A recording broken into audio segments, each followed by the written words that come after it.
Hi అండి, అందరూ ఎలా ఉన్నారు? బాగున్నారండి? మేము కూడా చాలా బాగున్నామండి. ఈరోజు ఈ వీడియోలో మనం ఎక్కువగా బ్లౌజులు ఒకే కస్టమరే కనుక వచ్చినప్పుడు మనం ఏ విధంగా బ్లౌజులు అనేది కట్ చేసుకోవాలో మనం చూద్దామండి. ఇవన్నీ కూడా ఒకే కస్టమరీ అనమాట. మొత్తం వచ్చేసి 10 బ్లౌజులు అయితే నేను ఇప్పుడు కట్ చేస్తున్నాను. ముందైతే ఒక 4 బ్లౌజులు కట్ చేసేసానండి. మన కత్తిర అనేది ఎక్కువగా అంటే ఎక్కువ క్లాత్ వేసేటప్పటికి కట్ అవ్వదు కాబట్టి ఒక 4 బ్లౌజులు అయితే కట్ చేసుకుందాము. ఇప్పుడు 4 బ్లౌజులు బ్యాక్ పార్ట్ ఏ విధంగా కట్ చేయాలో చూద్దామండి. చూడండి, ఈ విధంగా మొత్తం అన్నీ కూడా ఒకదాని మీద ఒకటైతే పెట్టేశాను. మొత్తం 4 బ్లౌజులు అంటే 4 బ్లౌజులకి సంబంధించిన లైనింగ్లు అయితే మనం ఇప్పుడు కట్ చేసుకుందామండి. బ్లౌజులు అనేది లైనింగ్ పీస్ కంపల్సరీగా వాష్ చేయాలి. వాష్ చేసిన తర్వాత మనం ఐరన్ చేసుకున్నా పర్లేదు, లేదా ఈ విధంగా అయితే ఫోల్డ్ చేసుకోవచ్చు. నేనైతే ఈ విధంగా మడత పెట్టేసేసి చక్కగా ఒక రోజల్లా అలా ఉంచేసామనుకోండి, మనకి ఐరన్ చేసినట్లయితే వచ్చేస్తాయి అన్నమాట. ఈ విధంగా పెట్టేసుకున్న తర్వాత కింద మనకి క్రాస్ పీస్లు అనేది వస్తాయి. ఆ క్రాస్ అనేది కట్ చేసుకోవాలి. ముందుగా 4 బ్లౌజెస్ కట్ చేసాను చెప్పాను కదా, అదే పీస్తో అయితే మనం ఇప్పుడు బ్లౌజ్ అయితే కట్ చేసుకుందాము. చూడండి, వీళ్ళ బ్లౌజ్ వచ్చేసి పొడవు వచ్చేసి 17 ఉంటుందండి.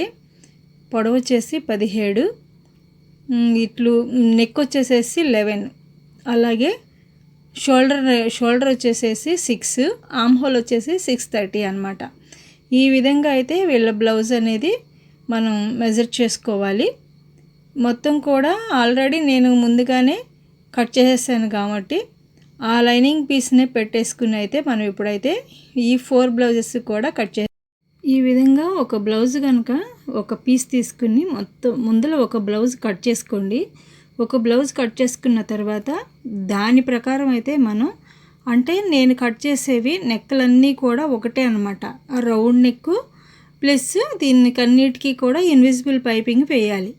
ప్రతిదీ ఒకే నెక్ అనమాట. ఇలా ఒకే నెక్కి వచ్చినప్పుడు మనకి చాలా ఈజీగా అయితే బ్లౌజులు అనేది కట్ చేసుకోవచ్చండి. అదే వేరువేరుగా అంటే ఒక్కొక్కరు అన్నీ ఒకే మోడల్ కాకుండా వేరు నెక్కలు అనేది పెట్టమంటారు కదా, అలాంటప్పుడు మాత్రం నెక్ మాత్రం కట్ చేయకుండా ఓన్లీ మనం బ్యాక్ పార్ట్ కట్ చేసుకున్నట్లయితే అంటే నెక్ కట్ చేయకుండా ఆపేసేయాలన్నమాట. అలా ఆపేసేసుకున్నట్లయితే నెక్ డిఫరెంట్ నెక్స్ అనేది పెట్టేసుకోవచ్చు. నేను ఇప్పుడు కట్ చేసేది మొత్తము కూడా ఒకే అంటే రౌండ్ నెక్, ఒకటే నెక్ అనమాట.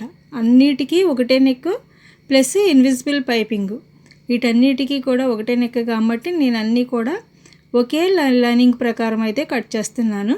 ఈ విధంగా మొత్తం మనకి ఎన్ని బ్లౌజులు అయినా సరే చాలా ఈజీగా అయితే కట్ చేసుకోవచ్చు అండి.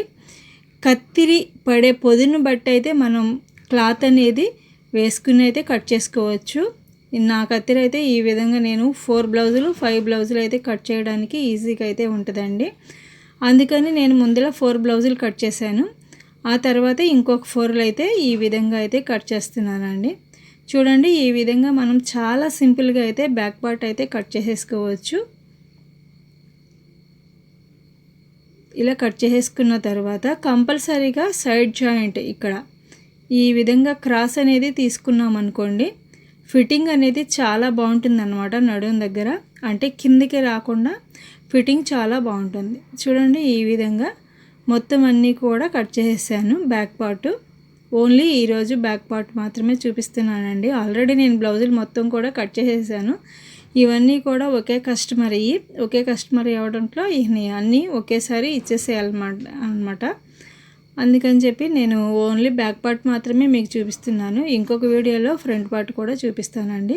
చూడండి, ఈ విధంగా బ్లౌజులన్నీ కూడా కట్ చేసేసాను.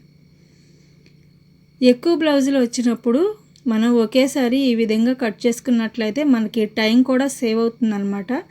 అన్నీ మెజర్ చేసుకుని ఒకేసారి కట్ చేసుకుందాం అనుకోండి, టైం సేవ్ అవుతుంది, ప్లస్ మనకి కూడా వర్క్ కూడా తొందరగా అయిపోతుంది అనమాట. స్టిచ్చింగ్ చేయడానికి చాలా టైం అనేది మనకి సేవ్ అవుతుంది.